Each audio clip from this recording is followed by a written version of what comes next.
Kisah percintaan artis senior Desy Ratnasari menjadi sorotan warganet lantaran kabar kedekatannya dengan penyanyi Nassar.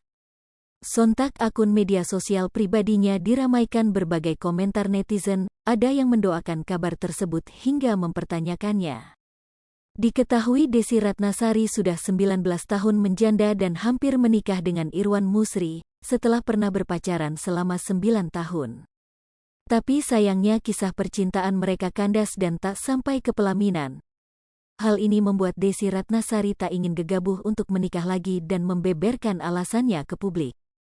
Dilansir dari kanal YouTube The Leonardos, Desy Ratnasari mengaku ogah menikah dengan pria yang punya gaji lebih kecil dari dirinya. Desy mengatakan tak ingin berjuang mencari nafkah sendirian, yang diibaratkan dengan kata berenang. Selain itu, ia pun menyinggung pria yang kerjaannya tumpang kaki tak mau kerja dan hanya mengandalkan gaji sang istri. Ia tak ingin suaminya nanti disuruh-suruh atau dikira pembantunya, lantaran tak ingin merasakan kegagalan yang ketiga kalinya.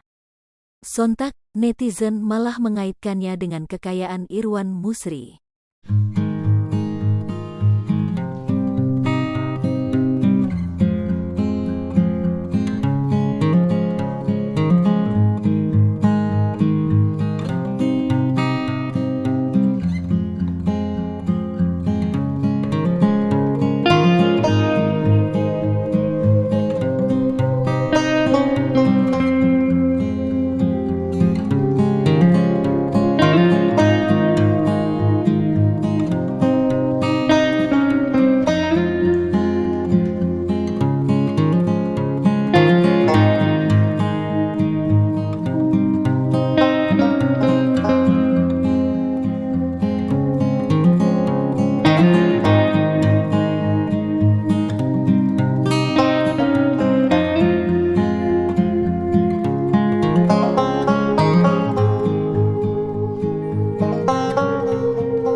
TV, jangan lupa komen, like, dan subscribe, serta tonton terus berita-berita terupdate lainnya ya.